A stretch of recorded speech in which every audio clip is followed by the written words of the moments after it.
The courtroom fell silent when Cassie described being violently raped by Diddy after refusing one of his infamous freak-offs.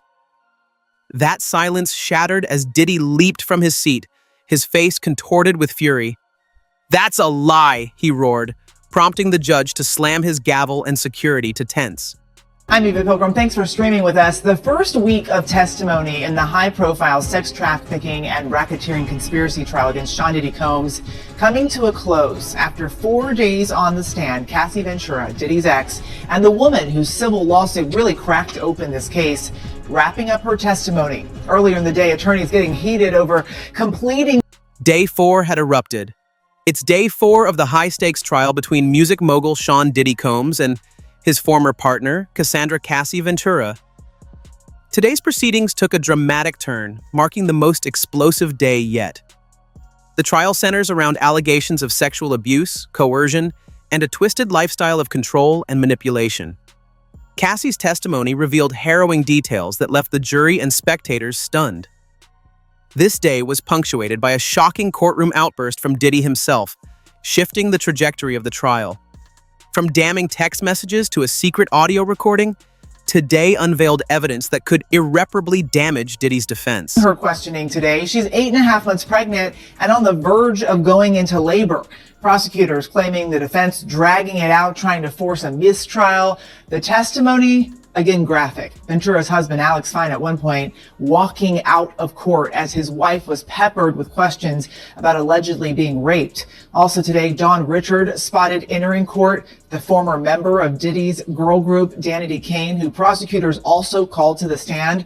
The hip-hop mogul has firmly denied all allegations in this case. We have a lot to get to, including a new statement from Cassie right after she wrapped up her testimony and why Chris Brown's name came up while she was on the witness stand. But first, Sean Diddy Combs is no stranger to the limelight. With a career spanning over 3 decades, his name has become a cornerstone of pop culture, synonymous with luxury, ambition, and relentless success. From founding Bad Boy Records, launching the careers of iconic artists, and creating unforgettable music, to his forays into fashion with Sean John and his ventures in spirits with Cyrock, Diddy has crafted an image of a self-made mogul. With a net worth exceeding $900 million, he's more than a musician. He's an institution. She did, Eva, and she had kept her composure for most of her 4 days on the witness stand under really uncomfortable cross-examination and testimony generally, the most intimate, graphic, demeaning things that you could imagine she spoke about in open. But behind the glamour lies a more complex and controversial figure. Known for his ability to dominate rooms and command loyalty, Diddy's reputation for assertiveness has often bordered on allegations of intimidation and control. In this trial, the curtain is being pulled back on a side of him that has, until now, been shielded by his influence and wealth. His alleged treatment of Cassie Ventura, a woman who once seemed inseparable from his public and private life, paints a harrowing picture of power wielded in deeply troubling ways. In front of everybody, and she broke down today when she was asked by prosecutor Emily Johnson on redirect examination whether Sean Combs had beat her during freak-offs, those marathon drug-fueled sex sessions with male prostitutes. And she said yes. And then she was asked, after the defense had suggested she might have been motivated by money here, would she give back the $20 million that Sean Combs gave her as part of a civil settlement? She said, I would give the money back because I would have agency and autonomy, and I wouldn't. Cassie Ventura, on the other hand, began her journey into the public eye with dreams of stardom. Discovered by Diddy in the mid-2000s, she seemed destined for greatness. Her debut single, Me and You, became a breakout hit, and under Diddy's mentorship, she gained a reputation as a talented and rising artist. Yet as the lines between professional and personal blurred, her career took a backseat to a relationship that, according to her, became a nightmare. Her husband actually got up and left. He had to. Alex Fine was told by the defense that he might be called as a witness. So when Cassie Ventura started talking about the alleged rape, Cassie's testimony has revealed the stark difference between the life she projected and the one she endured. The young woman who once stood confidently beside Diddy on red carpets has testified to enduring years of psychological manipulation, physical abuse, and coerced participation in activities she described as degrading. Now, at 37 years old, married to Alex Fine and a mother of two, Cassie's willingness to take the stand is a testament to her determination to reclaim her narrative, hold her alleged abuser accountable. She said Sean Combs committed in 2018. That's when he had to leave. It couldn't have been comfortable anyway for him. But the defense had tried to raise questions about Cassie's recollection. At first she said it was September 2018. Then the defense pointed out how she changed the time frame to August of 2018. And then the defense suggested she made it up. The relationship between Diddy and Cassie began in 2007, a year that seemed to promise everything for the young singer. Cassie was 21, impressionable, and eager to prove herself in the competitive music industry. Diddy, already a mogul with an established reputation, took her under his wing. Their connection quickly became personal, and Cassie described it as initially intoxicating, a whirlwind of attention, luxury, and opportunities. When her now husband, Alex Fine, found out that she was having a sexual night with Sean Combs because apparently Fine had FaceTimed her, she didn't answer the call, and later, when she was explaining what was going on with Sean Combs, she said, Sean Combs raped me. Now, of course, Cassie disputes that, and prosecutors tried to clean that up on redirect, but saying Cassie Ventura had no doubt that Sean Combs did indeed carry out. Emails and text messages from this time reveal a mix of infatuation and the early seeds of control. In one exchange, Cassie wrote, "I want to be the woman you need me to be," a sentiment that now feels chilling in light of her later allegations. By 2010, the cracks began to show. Friends and family members observed a shift in her demeanor, noting how she seemed more isolated and withdrawn. Today, the jury was very interested in the exchange over Cassie's recollection of the rape allegation. They were paying close attention there. They got a little bored in the middle of the day when cross-examination seemed a bit disjointed and meandering, no real one topic or one time frame.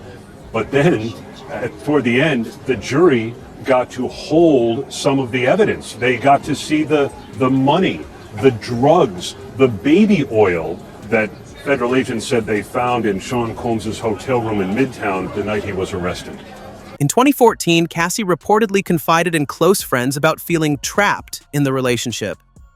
That year, according to court documents, she was allegedly subjected to one of the infamous freak-offs Diddy orchestrated, events that began as lavish parties but escalated into orchestrated and degrading sexual encounters. These incidents, Cassie claims, were not just violations, but tools of control, with Diddy allegedly recording them to create leverage against her. Agent who helped coordinate the search of Sean Combs' hotel room. She's the one that held up $9,000 in cash, kind of fanned it like a deck of cards for the jury to see. She also testified. The Miami incident in 2018 marked a turning point. Cassie testified that Diddy assaulted her in her hotel room after she refused to participate in another one of these encounters. This alleged assault, corroborated by medical records and hotel security footage, catalyzed her eventual departure from the relationship. In the years that followed, Cassie sought therapy and began the arduous process of rebuilding her life, ultimately finding solace in her marriage and family. That there was ketamine and MDMA found in Combs' hotel room and other, kinds of supplies that Cassie Ventura said he would stock for freak-offs. The night he was arrested in New York back in 2024, and then Dawn Richard, the member of Diddy Dirty Buddy and Identity Kane, she said she was a witness to Sean Combs attacking Cassie Ventura. Aaron Kotursky for us there outside court in Lower Manhattan. Thank you so much for joining us all week. Let's bring in our ABC. The courtroom drama has been fueled by two opposing legal teams with starkly different strategies. Diddy's defense, led by veteran attorney Anna Estevado, has worked tirelessly to dismantle Cassie's credibility.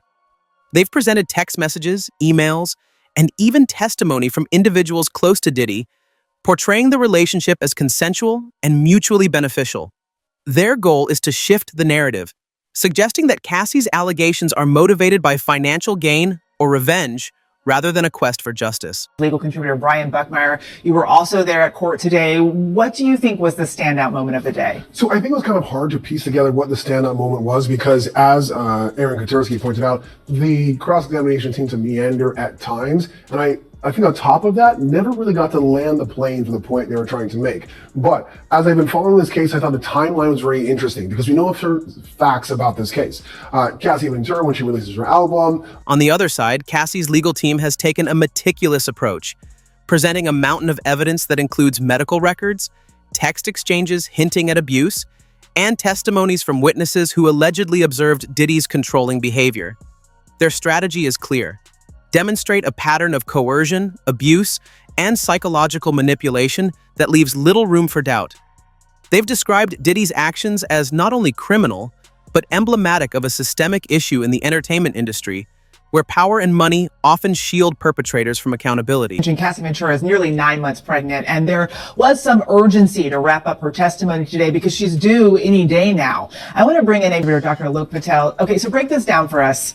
How urgent was it really for her to be done with this testimony? You know, Eva, there is an urgency to discuss a safe and healthy birth plan when someone is at 9 months. Generally speaking, if somebody is in a healthy pregnancy and everything is going okay, people can safely work up until their due date. This can obviously change depending on the situation. You also have to think about if a job is high risk and the long hours and the physical and mental toll it must take to sit in a courtroom all day long. This is why this is an important decision that has to be taken with an individual and a healthcare team for the safest option and to make sure there's enough of a buffer to prepare for that delivery. And Cassie Ventura testified today that throughout her pregnancy, she's continued to take the drug Suboxone. Can you explain what that medication is used for? Does that make her pregnancy more high risk? This trial has captivated audiences worldwide, dominating headlines and sparking debates about power, privilege, and accountability. Reporters from major outlets like TMZ, Rolling Stone, and the New York Times have filled the courtroom, live tweeting every development. The coverage has ranged from factual updates to opinion pieces dissecting the implications of the case for the #Me Too movement and the broader entertainment industry. So technically speaking, any pregnancy where substance use disorder is involved is considered high risk, but a pregnancy where someone is being medically supervised with medication-assisted treatment and taking Suboxone, generally speaking, can be safe. And this is much better than someone going through a pregnancy without any treatment, both for mom and for the baby. Public opinion remains polarized. To some, this trial represents a long overdue reckoning for a man who has wielded power unchecked for decades. To others, it feels like a calculated attack on a cultural icon. Social media platforms have become battlegrounds, with hashtags like #JusticeForCassie and #SupportDiddy trending alternately as fans and critics weigh in. And just to be clear, you are not her doctor. You are a medical doctor, and we are really grateful to have your analysis. This has to be a stressful experience. Are there any risks that come from high stress so late in pregnancy? For Cassie, the spotlight is a double-edged sword. While it amplifies her voice and draws attention to her allegations, it also subjects her to scrutiny, victim blaming, and invasive commentary. For Diddy, the trial threatens not only his freedom, but the legacy he has worked so hard to construct. Regardless of the outcome, this case is already reshaping how the public views both figures and sparking broader conversations about abuse, consent, and accountability in the entertainment world. You know, even multiple studies, including recommendations from national organizations such as the March of Dimes and ACOG, the American College of Obstetricians and Gynecologists, have warned about the potential effects of both chronic and acute stress on pregnancy health. This can increase the risk of blood pressure, blood flow to a baby. This can affect the immune system and potentially cause some complications such as preterm labor. Now, again, it depends on the individual, but this is why managing stress alongside a whole host of mental health conditions is so important during pregnancy. Beyond the individual stakes for Diddy and Cassie, this trial underscores systemic issues within the entertainment industry. The allegations against Diddy echo patterns seen in other high-profile cases, from Harvey Weinstein to R. Kelly, where powerful men allegedly used their positions to exploit others. For many, this trial feels like part of a larger cultural shift, a moment when survivors are finding the courage to speak out and demand accountability. Welcome back. You're watching Burden of Proof, the case against Diddy. Week one of testimony in the Sean Diddy Combs trial coming to an end. We've got Brian Buckmeyer stepping into the shoes of the defense, Bernardo Villalona as the prosecution. Both of you were in court today. But before we get into it, Cassie Ventura's lawyer read a statement for her. Let's listen. However, the road to justice is fraught with challenges. Diddy's defense team is leaning heavily on the same tactics that have worked in the past, painting the accuser as complicit, emphasizing inconsistencies in her story, and framing the allegations as opportunistic. These strategies are not unique to this case. They reflect a broader societal tendency to question survivors more rigorously than their alleged abusers. This week has been extremely challenging, but also remarkably empowering and healing for me. I hope that my testimony has given strength and a voice to other survivors and can help others who have suffered to speak up and also heal from abuse and fear. For me, the more I heal, the more I can remember. And the more I can remember, the more I will never forget. As the trial continues, one thing is clear. This is about more than just two individuals. It's a clash between two narratives, one of unchecked power and control, and the other of resilience and the fight for justice. Whatever the verdict, this case will leave an indelible mark on the entertainment industry and the broader cultural landscape. For now, the world watches as the courtroom becomes a stage for one of the most gripping legal battles in recent memory. I'm curious to hear both of your reactions to that, Bernardo. She's a survivor. She's a survivor, and she's a survivor where you can actually, having done this for so many years as a prosecutor, when I prosecuted domestic violence and sexual assault cases, you see a lot of women that are broken. And those women that are broken, it takes a lot of courage and a buildup of their self-confidence to be able to, number one, say that they are a victim, number two, to cooperate, and number three, to go forward with the case. And it took a lot of courage for her to do that. And throughout these 4 days on that stand, The courtroom was a microcosm of tension, each element amplifying the weight of the day. Every seat was filled, with journalists and spectators alike buzzing with muted excitement and curiosity. Some clutched notepads, ready to jot down every word, while others had their phones discreetly poised to break the story as it unfolded.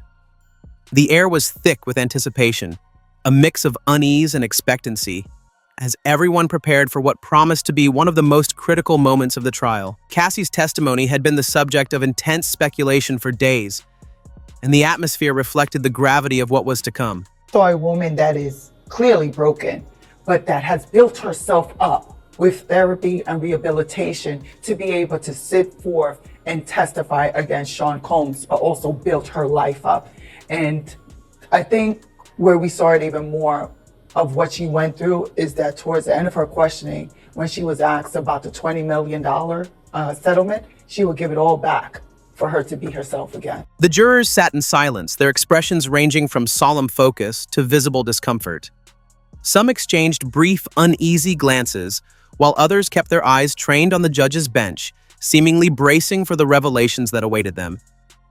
The defense team was a flurry of activity, shuffling papers and whispering among themselves. Ana Estevado, the lead defense attorney, was seen scribbling notes with a furrowed brow, occasionally glancing toward the prosecution's table. Meanwhile, the prosecution exuded a quiet confidence, their legal documents arranged neatly, as though they had anticipated every move the defense might attempt. Is we saw a defense attorney who was not prepared.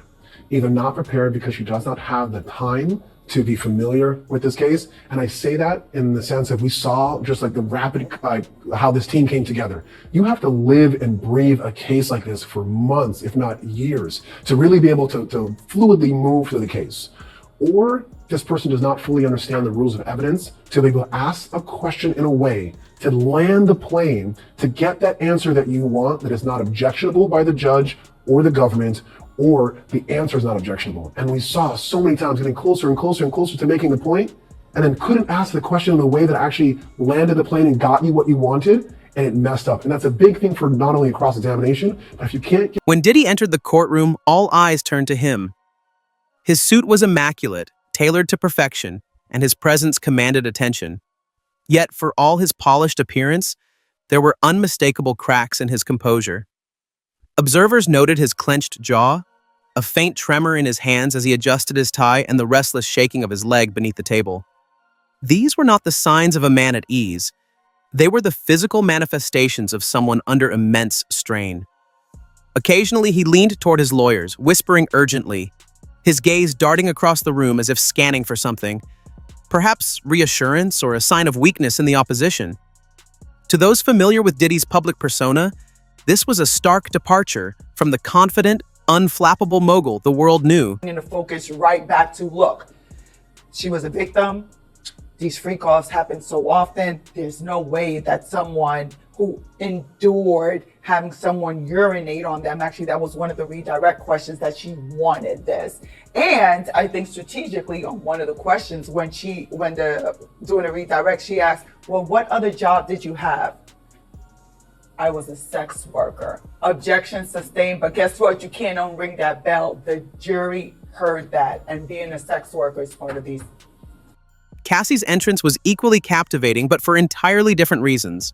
Dressed in a simple yet elegant blazer, with her hair pulled back into a tight bun, she exuded an air of quiet determination.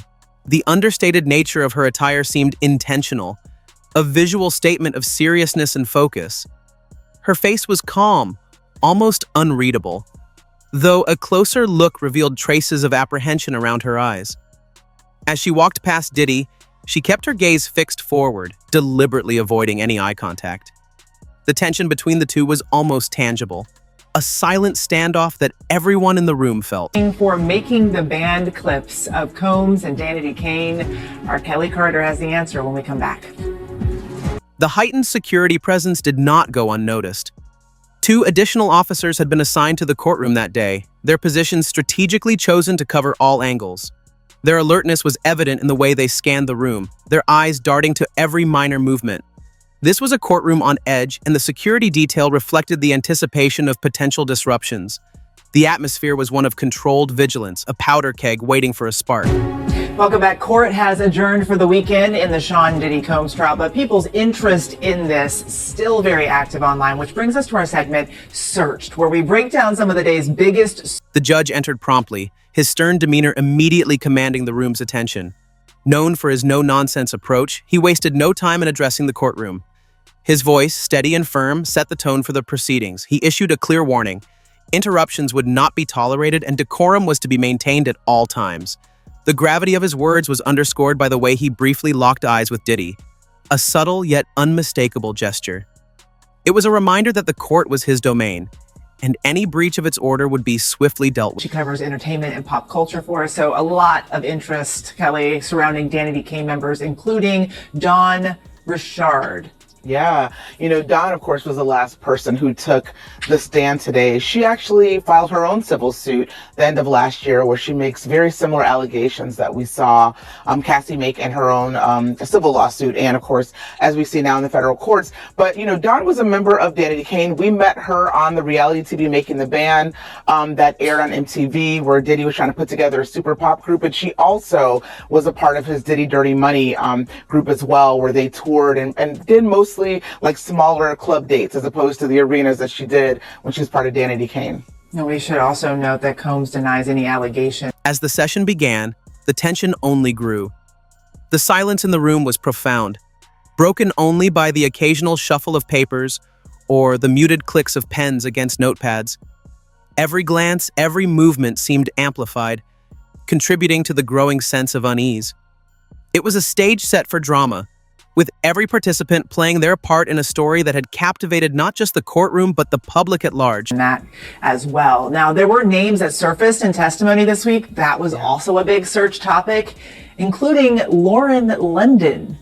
Yeah, I'm trying to figure that one out. The best that I've come up with is that she was in that 2016 movie. Diddy's demeanor became more restless as Cassie prepared to testify. His leg continued to bounce under the table, a rhythmic motion that seemed to betray his inner turmoil. At times, he leaned back in his chair, exhaling sharply as if trying to steady himself. Other times, he leaned forward, his elbows on the table, his hands clasped tightly together. Observers noted how his gaze would occasionally shift to Cassie, a look that was difficult to interpret. Part curiosity, part unease.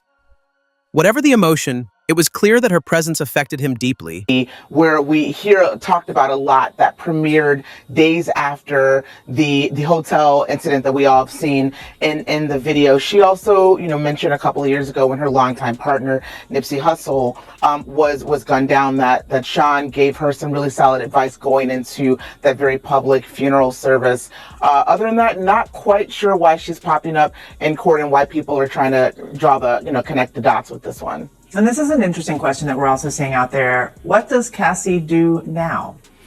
What does she do now? Well, immediately she's going to have a baby and very soon. And I think that in the aftermath of that, we probably, in light of the statement that both she and her husband gave via their attorney, I don't think we should expect her to be on a glossy magazine detailing kind of what her experience was like as a survivor. But we might see her act again. Just a few years ago, she actually had a pretty sizable role in a Christmas movie. It was actually called a hip-hop Christmas movie, believe it or not, where she starred alongside people like MC Light and Redman, and that aired on VH1. It was fun. I watched it. I liked it. And maybe we're going to see her do a little bit more acting in the future. Cassie, in contrast, appeared composed as she took the stand.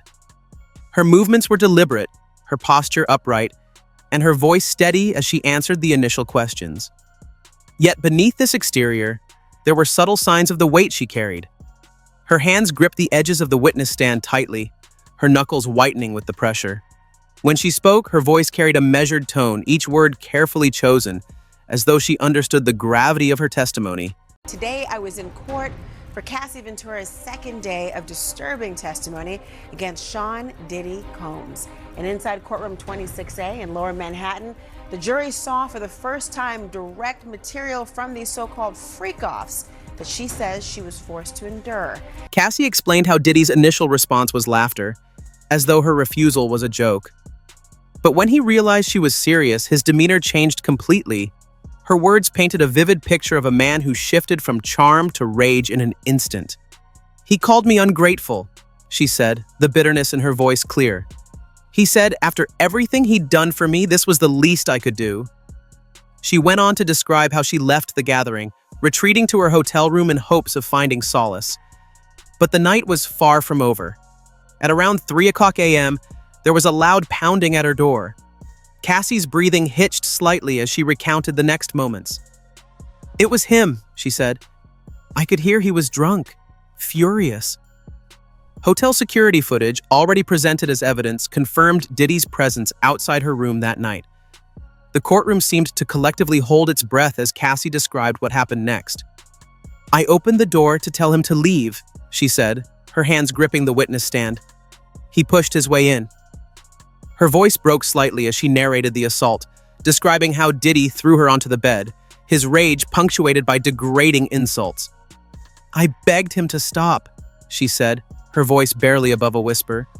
"But he told me this was what I deserved for embarrassing him." Medical records were presented to corroborate Cassie's account, documenting injuries consistent with her testimony. Photos of bruising on her wrists, thighs, and neck were shown to the jury but not displayed publicly, preserving her dignity in a moment where she had none. One juror, an older woman, removed her glasses to wipe her eyes. Another male juror requested a brief recess after seeing the images, his discomfort evident. When the session resumed, Cassie continued her testimony, now focusing on the threats Diddy had used to maintain control. "He told me that if I ever left him, he'd destroy me," she said. "He'd show everyone those tapes." Her words were chilling in their simplicity, the courtroom hanging on every syllable. "He said no one would work with me again, that my family would be humiliated. He made me believe it." It was at this point in her testimony that Diddy's composure finally cracked. As Cassie spoke about the explicit videos and the threats tied to them, Diddy leaned forward in his seat, his breathing heavy. His lawyers, sensing the shift, whispered urgently, but their efforts to calm him were futile. Suddenly he stood, his chair scraping loudly against the floor. "That's a lie," he shouted, pointing at Cassie with a trembling hand. "You know that's a damn lie!" Gasps rippled through the courtroom, followed by a flurry of movement. Security officers moved quickly, positioning themselves between Diddy and the witness stand. The judge slammed his gavel, his voice booming as he demanded order. "Mr. Combs, control yourself or you will be removed from this courtroom," he warned, his tone leaving no room for argument. Diddy's lawyers physically restrained him, one whispering urgently in his ear, "Sean, stop it. This is exactly what they want." Slowly, they coaxed him back into his seat, but the damage was done. The jury had seen everything: his clenched fists, the sweat dripping from his brow, the raw anger that had momentarily overtaken him. Cassie remained motionless throughout the outburst, her face unreadable. She waited patiently as the judge called for a brief recess to restore order. When proceedings resumed, Diddy sat silently, his earlier outburst casting a long shadow over the rest of the session. The jurors, once attentive but neutral, now seemed more focused on him than on Cassie. Their notes became more frequent, their expressions more contemplative. The day's testimony concluded with an unmistakable shift in the courtroom dynamic. Cassie's account, coupled with Diddy's visible loss of control, had left an indelible mark on everyone present. For the jurors, it was not just Cassie's words that resonated, but the unspoken confirmation they saw in Diddy's actions. A moment when the mask slipped, revealing the man behind it.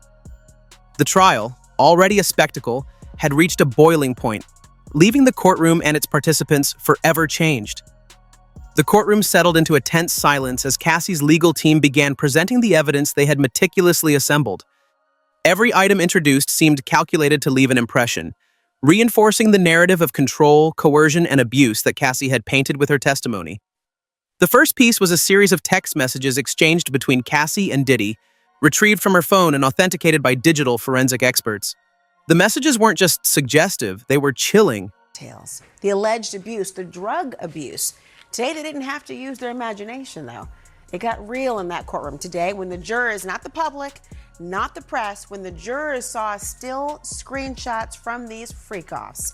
There was something so uncomfortable about the moment. Watching the jurors see something so raw and so personal in a courtroom full of eyes and full of opinions. Cassie was the most emotional we've seen her. At times, even reflecting when she heard the words come out of her mouth, saying things like, "I can't believe I dealt with that." And you gotta understand, these aren't gigantic courtrooms.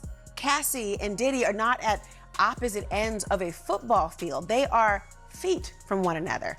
And the only thing between them really are their lawyers. And even though all eyes were on each of them, I don't think they ever looked directly at each other. Not when she walked by him, not when she was testifying, not when at times she broke down sobbing, remembering how she loved him and just wanted him to say sorry for the things that he had done. Now, when she talked about not wanting to live anymore, or her opioid addiction, or lying to her mother about the abuse, or when it started, or the extent of it, the audience was shifting uncomfortably. And sometimes, so did she. Sometimes, so did Diddy. Much of Cassie's testimony today described the extent of the abuse she went through.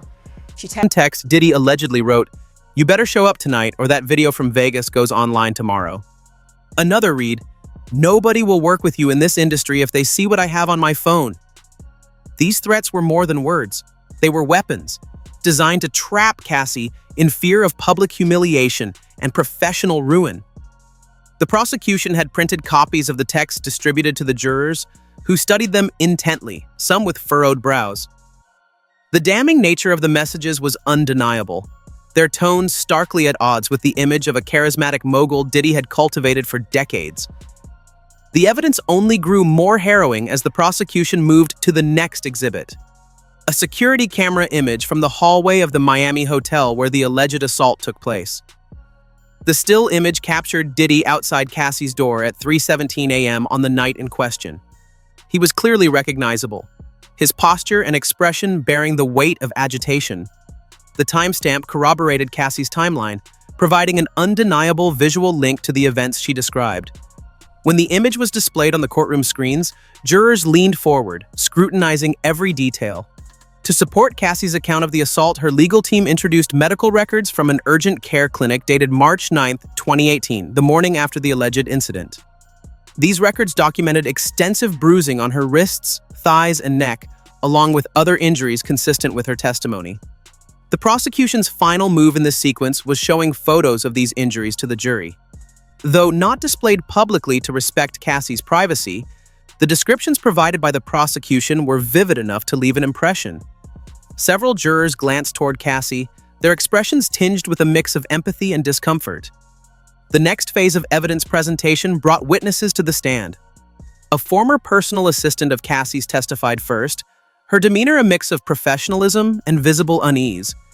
She recounted multiple occasions where she had seen bruises on Cassie's body, describing how she had been asked to help conceal them with makeup or strategically chosen clothing. Her testimony was consistent with the timeline Cassie had presented, adding another layer of credibility to her claims. The assistant's voice trembled slightly as she described one particular instance. She had a mark on her neck, and I remember she told me to cover it up quickly before anyone could see. But the courtroom's tension peaked when the prosecution called a surprise witness, a former bodyguard who had worked for Diddy during the years of his relationship with Cassie. This man, tall and imposing, carried an air of reluctant candor as he took the stand.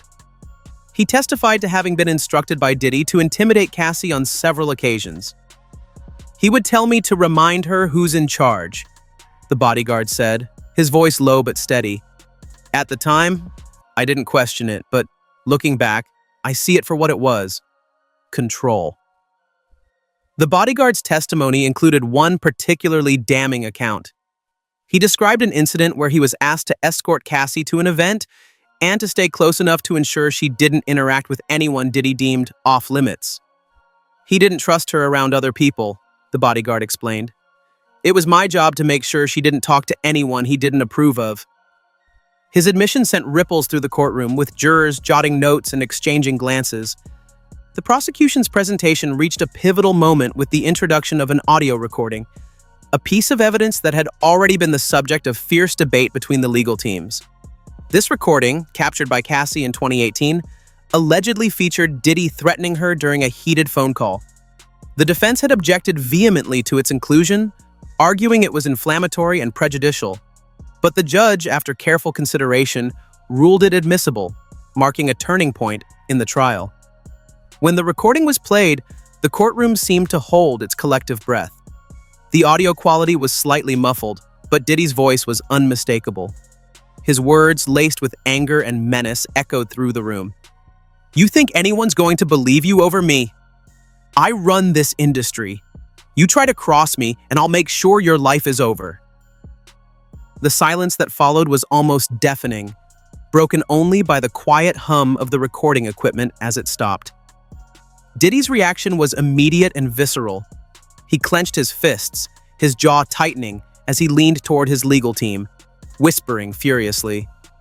Observers noted the visible tension in his posture, his struggle to maintain composure palpable. Across the courtroom, Cassie remained still, her gaze focused on the jury, who were now fully absorbed in the gravity of what they had just heard. The defense's cross-examination of the bodyguard and personal assistant attempted to discredit their accounts, questioning their motivations and the timing of their revelations.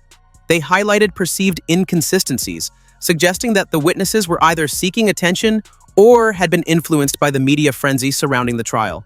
While their efforts were calculated, they struggled to shake the credibility of witnesses who seemed unwavering in their accounts. The final moments of this evidence presentation left the courtroom in a state of unease. The text messages, security footage, medical records, corroborating witnesses, and now the audio recording had created a narrative that was difficult to refute. Even the defense's most ardent objections could not erase the weight of the evidence piling up against Diddy. Jurors, reporters, and spectators alike seemed to sense the seismic shift this day had brought to the trial. As the session ended, the courtroom emptied slowly, the mood somber and contemplative. The evidence had not just reinforced Cassie's claims, it had painted a picture of systematic control and abuse that transcended the bounds of a typical celebrity scandal. For Diddy, the mounting evidence marked the erosion of a meticulously crafted public persona, exposing cracks that no amount of wealth or influence could repair. For Cassie, it was a step closer to validation, a moment when her voice was amplified by the power of undeniable proof. The courtroom, which had been a simmering pot of tension throughout the day, finally boiled over when Sean "Diddy" Combs erupted in a fit of rage.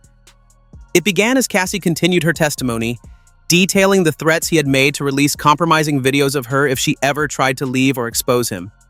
Her words were measured, her tone calm, but their implications were explosive. Each sentence seemed to chip away at Diddy's carefully maintained composure.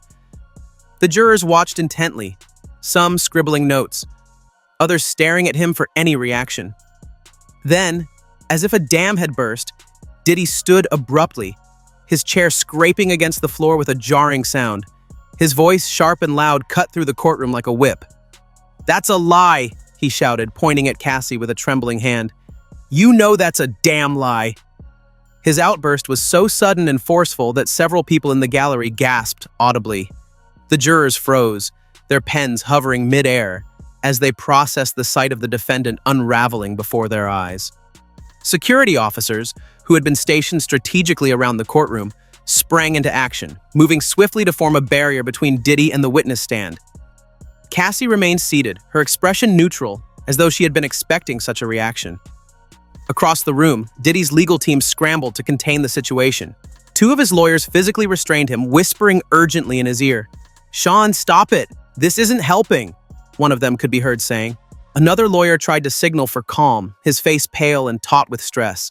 The judge, whose no-nonsense demeanor had defined the proceedings, immediately slammed his gavel, the sharp sound echoing through the tense atmosphere. "Order in the court!" he bellowed. His voice, commanding and unyielding, seemed to momentarily pierce Diddy's rage. The courtroom fell silent again, save for Diddy's heavy breathing. His knuckles were white from clenching the edge of the defense table, and his face was flushed, a stark contrast to the usually composed and polished public persona he presented. "Mr. Combs, you will control yourself, or I will have you removed from this courtroom," the judge warned, his tone leaving no room for negotiation. "This is your only warning." For a moment, it seemed as though Diddy might defy the order. His body was tense, his eyes blazing with fury. But slowly, with visible effort, he allowed his lawyers to guide him back into his seat. The aftermath of the outburst was as telling as the event itself. Diddy's perfectly tailored suit, which had been a symbol of his confidence and control, was now disheveled. His tie hung slightly askew, and his brow glistened with sweat. Observers noted the stark difference between this man and the composed, larger-than-life mogul who had walked into the courtroom that morning. One journalist whispered to a colleague, "This was the moment his mask slipped." The jurors' reactions ranged from shock to unease. One middle-aged woman in the front row glanced nervously at the security officers, as if silently questioning whether they could handle another outburst. A younger juror, seated near the back, leaned back in his chair, his arms crossed, his face betraying discomfort. Several jurors exchanged glances, their expressions a mix of astonishment and contemplation. It was clear that Diddy's display had left an indelible mark on their perception of him. Meanwhile, the gallery buzzed with whispered commentary despite the judge's stern glare. Reporters furiously took notes, their pens moving at lightning speed as they documented the incident. One entertainment journalist, known for covering celebrity trials, remarked later, "I've seen meltdowns in court before, but this was different. This wasn't just anger, it was raw, unfiltered panic." As the court resumed, the tension in the room was palpable. Diddy sat motionless, his head bowed slightly as his lawyers whispered to him, likely strategizing how to mitigate the damage. Cassie, undeterred, continued her testimony with the same calm demeanor, as though the outburst had never happened. But the courtroom had changed irreversibly. The jurors, now acutely aware of Diddy's capacity for volatility, appeared to view the proceedings through a new lens. It was as if his outburst had validated every word Cassie had spoken, providing a visceral example of the control and rage she had described. By the end of the day, it was clear to everyone present. This trial was no longer about just words or evidence, it had become a battle of perceptions. And in that moment, Diddy's uncontrolled fury had shifted the scales against him. As proceedings concluded, the courtroom buzzed with murmurs. Diddy exited under heavy security, avoiding reporters. Cassie left with her legal team, her face unreadable but determined. Jurors appeared deep in thought, their notes capturing every detail of the day's drama. Outside, the media frenzy escalated, speculating on the trial's outcome. The stage is set for the next witness, promising more revelations in this landmark case.